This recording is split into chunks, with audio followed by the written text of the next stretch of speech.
I have so many wonderful things to tell, and I hope I can do a good job.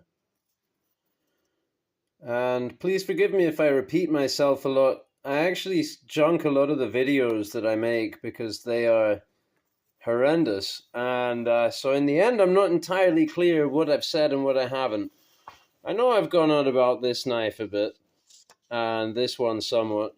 Anyway, so to start out, just give you three examples of cherry burl, different cuts at different phases of finish. So this is really unfinished, while I'm still sanding it with a rough grit. And there's a wormhole there that I guess I'll probably fill it in. Now this one has a very lovely color. It's from the really burly part of the burl, and it is somewhat smooth. And this knife has a piece of celluloid in it from a razor. You can make out the light through there just about. The filming is not good. Sorry, let me see if I can do this. Something like that. Yeah, it's not very appreciable with the camera, but that warm color. And on top is buffalo horn. And those are both from old straight razor scales. And this was made from a straight razor blade given to me by my friend and mentor, Vinian Fuso, who, after I told him about my knife making using straight razors, he gifted me this straight razor, which I think is maybe 200 years old. It had a very unusual shape to it. I think it's an old Sheffield straight razor.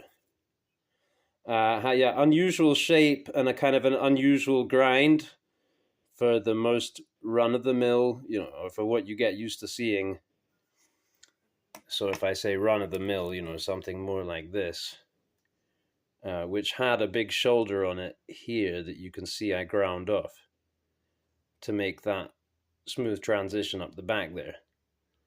So that's one of various complications of making a knife with a straight razor, but that one, I didn't have a problem with this. I initially made it with a mammoth coffin handle, but I realized that it didn't suit the knife, so I made it down into this small handle. And the grind, I mean, you can see the original patina, so the grind, I barely had to touch it. I just clipped the point. You can see I flattened it all out a bit. And it is so sharp and wonderful to use, this knife. It behaves like a flat grind more than a hollow because of the flattening, but a very slicey flat grind. Yes, interesting also, this compound distal taper up the back here. So it's thinner down here, the metal, than in the middle here. And I have seen that kind of thing on some other knives. I've seen hawk bills that have a reverse distal taper. And then there's this knife that I made, which I have also shown multiple times, which is thinner down here and thicker up there. And especially with this knife, that presents itself to me as a structural issue, because the area is what wants to be the strongest part of the knife, but I wanted it to have that sliciness in this area, and that with weight up at the front for chopping. And because it is 5160 steel, it can take a real beating, actually, and it's worked out so far. When I made this whole plunge grind ricasso area, I made sure that there are no right angles, which was much easier for me than making sure there would be right angles, but right angles are weak, right? So you can see this curve here. And so there is a flex, and as regards resonant, harmonic resonance within the blade, I'm reasoning that if I chop into something with this part of the blade, the impact is traveling first into this very thick area of steel,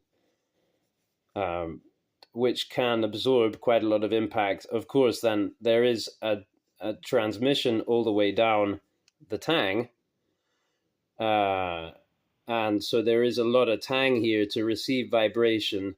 And there are no liners. There is a very thin layer of epoxy between the metal and the lilac wood, which is an incredibly tough and impact-resistant wood. Perhaps someone might have seen the video of me using my lilac cudgel to smash a cinder block with one hit, no problem. So yeah, I reason that there it might not be as bad as it seems having this compound distal taper. And thus far, the knife has proved very resilient and very useful to me, as evidenced by the shocking lack of care on the blade. It's getting regular use. I cleaned it up from time to time and hone it.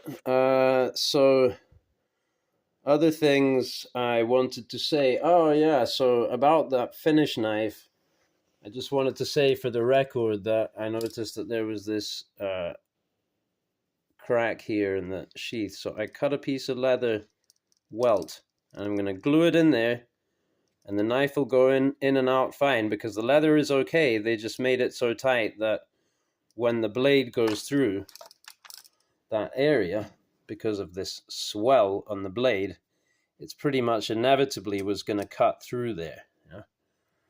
But yeah, I think just gluing in a tiny piece of welt there will take care of that. So I really wanted to come on to this thing that was so amazing to me is the way this sheath is working out, because if you can see, I've glued in a piece of walnut there, and I've carved it. So using the Captain Electro knife to some extent, although later this one proved superior for the task, the detail work. So yeah, I whittled that so it fits. I'm going to leave this walnut piece slightly proud like that, so that then when the leather goes on, the leather should be kind of flush with the walnut.